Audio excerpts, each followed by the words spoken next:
Aujourd'hui, on va parler du sujet « Faut-il conditionner les fonds européens au respect des règles de l'état de droit ?»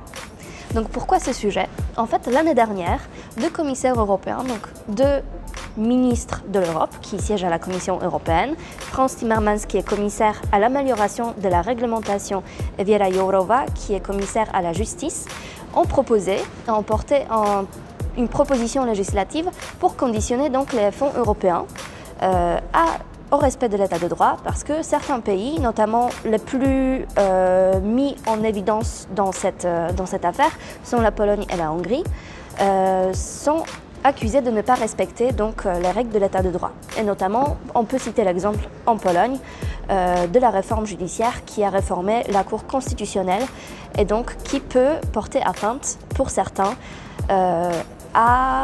aux règles judiciaires dans l'Union européenne. Donc, cette législation a été proposée par la Commission et donc en avril dernier, le Parlement européen s'est prononcé dessus et a adopté donc, cette proposition législative qui a été soumise par la Commission européenne. Maintenant, cette proposition législative est encore en discussion au sein du Conseil européen qui représente les États membres de l'Union européenne et bientôt on aura la réponse si cette législation a été adoptée ou pas.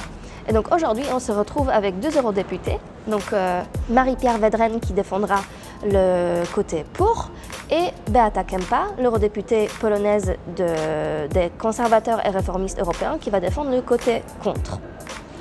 Je vous laisse au débat.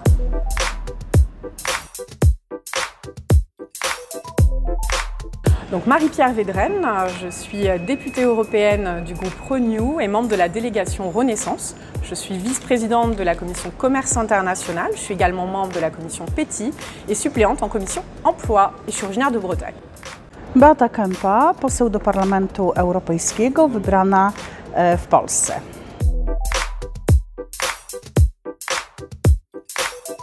L'état de droit, déjà, c'est une des valeurs fondamentales de l'Union européenne. C'est ce pourquoi on se rassemble. Donc, il est nécessaire de protéger ce qui fait l'unité de l'Union européenne. Moi, si je me suis intéressée aux questions européennes initialement, c'est parce que justement, je suis convaincue que l'Union européenne, à l'époque, CK, etc., nous ont apporté la paix, la liberté, des valeurs auxquelles je suis attachée. Et l'état de droit en est une. Et il est nécessaire de devoir la préserver, parce que la préserver aussi en son sein, c'est exporter, entre guillemets, un modèle et des valeurs sur la scène internationale. Donc il faut le préserver, parce que c'est ce qui fait aussi notre force et le fait qu'on respecte les êtres humains dans leur totalité. Trwa dyskusja w mojej ocenie po pierwszych tygodniach, odkąd jestem w Parlamencie Europejskim, ale też obserwując tą dyskusję z punktu widzenia rządu Rzeczypospolitej Polskiej, ponieważ byłam członkiem rządu przez ostatnie 4 lata, uważam, że ta dyskusja jest dyskusją w wielu miejscach bardzo jałową i bardzo niesprawiedliwą, dlatego że próbuje się kwestie procedury praworządności i pewnego oręża wytaczać przeciwko krajom, które wychodzą tak naprawdę jeszcze z komunizmu, a nie widzi się, że łamane są reguły praworządności, na przykład w takim kraju jak Francja, gdzie mieliśmy ostatnio przypadki chociażby pacyfikacji protestów żółtych kamizelek. Qu'est-ce qu'on constate à l'heure actuelle? C'est que parfois, des grandes déclarations, des grandes intentions ne sont pas toujours suffisantes pour obtenir une adéquation et le respect de l'état de droit et d'autres valeurs auxquelles nous sommes attachés au sein de l'Union européenne. Donc il est regrettable d'arriver à des sanctions, arriver au fait de dire « vous n'aurez pas de financement européen », vous ne bénéficierez pas de la politique de cohésion si vous ne respectez pas les valeurs de l'Union européenne, parce que de fait, en fait, vous devez les respecter. C'est une condition d'adhésion. Si vous adhérez à l'Union européenne, c'est parce que vous respectez l'état de droit, vous respectez les valeurs fondamentales. Donc c'est un peu dommageable d'arriver à cette conséquence-là. Mais quand on voit que ça ne fonctionne pas, malheureusement, l'argent est souvent un levier indispensable. Nie no, walka pieniędzmi, czy podłoże, jakie miałoby mieć ewentualne straszenie krajów członkowskich, bo tutaj nie chodzi tylko o Polskę, ale również o Węgry, o inne kraje, To jest próba zwykłego szantażu, dlatego że, tak jak powiedziałam, wydumany problem braku samorządności, praworządności w Polsce, w sytuacji, kiedy Polska reformuje wymiar sprawiedliwości po raz właściwie pierwszy od 1989 roku w sposób bardzo głęboki. Następuje naturalny opór struktur, które funkcjonują jeszcze w kształcie sprzed 1989 roku i próba przedstawiania, że jest to obrona praw konstytucyjnych, obrona status tak naprawdę quo. Jest jeszcze drugie pytanie, mianowicie kwestia szacunku wzajemnego krajów członkowskich w Unii Europejskiej, a także tych, którzy pełnią funkcje w Unii Europejskiej w stosunku do krajów członkowskich i to jest bardzo groźne, dlatego że elity brukselskie muszą wiedzieć, że głosują poszczególne narody i że właściwie taką polityką doprowadzono już do tego, co nie powinno mieć miejsca w Unii Europejskiej, czyli do Brexitu. I dlatego ja uważam, że próba szantażu, bo odbieram to jako szantaż, będzie też bardzo źle odebrana przez społeczeństwo polskie i podejrzewam, że również przez społeczeństwa tych krajów, wobec których szantaż jest stosowany.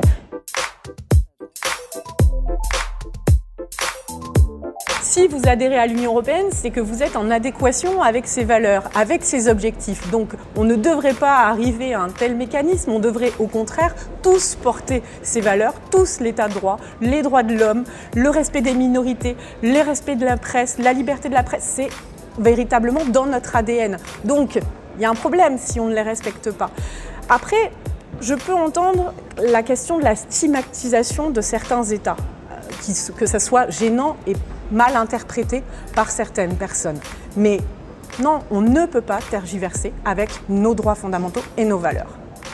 Więc myślę, że jest to bardzo mocno na wyrost i wydumana kwestia i nie ma ona podłoża faktycznego. To znaczy boję się, że ta cała dyskusja i machina, która została uruchomiona szczególnie przez Franza Timmermansa, gdzie widzimy, że jest to komisarz, który absolutnie po prostu nie lubi Polski, tak osobiście, ale jak gdyby nie ma ona żadnych podstaw merytorycznych ani faktycznych i dzisiaj już nikt nie zastanawia się, w jakim my jesteśmy momencie, czy były reformy wymiaru sprawiedliwości od 1989 roku, czy ich nie było, tylko jak gdyby próbuje przyjmować tezy pana Franza Timmermansa za jedyne słusznie. Jest to trochę kłócące się z zasadami podstawowymi Unii Europejskiej, szczególnie z zasadą subsydiarności i ja się z tym nie zgadzam.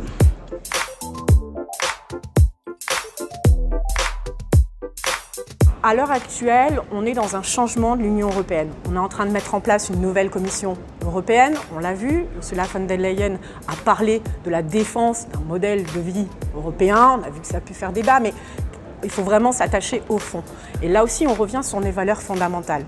Donc, il faut qu'on soit très clair sur ce sujet, très clair sur nos objectifs. Parce que pourquoi c'est important? C'est important au sein de l'Union européenne, mais c'est important pour la défense de notre modèle social, nos valeurs sur la scène internationale. Donc si, en nos seins, on est divisé, quel sera véritablement notre poids et notre influence sur la scène internationale?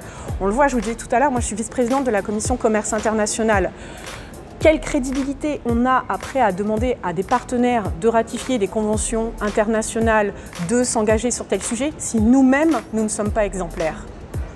Wiem, że to jest też gra interesów, ale jednak Unia powstała na zupełnie innych zasadach i ojcowie założyciele, którzy dzisiaj są w procesie beatyfikacyjnym, mieli zupełnie inne wartości, które legły u podstaw powstania Unii i Unia jest wartością absolutnie samą w sobie, dlatego że chociażby dzięki temu nie mamy już przez wiele, wiele lat wojny w Europie. To jest absolutna wartość dodana, patrząc na to, co się dzieje na Bliskim Wschodzie chociażby, czy w niektórych krajach też Afryki, gdzie są różnego rodzaju konflikty zbrojne, a także w innych miejscach, to trzeba przyznać, że to jest wielka wartość dodana Unii, ale możliwość też przemieszczania się, kwestie Schengen, kwestie przepływu swobodnego towarów, usług, wszelkie inne kwestie to jest wartość dodana. I ja bym chciała, żebyśmy przede wszystkim tutaj spokojnie dyskutowali na ten temat i apelowałabym do elit brukselskich, żebyśmy naprawdę odstąpili od takiej polityki dominacji, a przeszli do polityki wzajemnego szacunku. Wtedy naprawdę wypracujemy bardzo wiele bardzo dobrych rozwiązań, bo Unia ma też wiele problemów, migracja.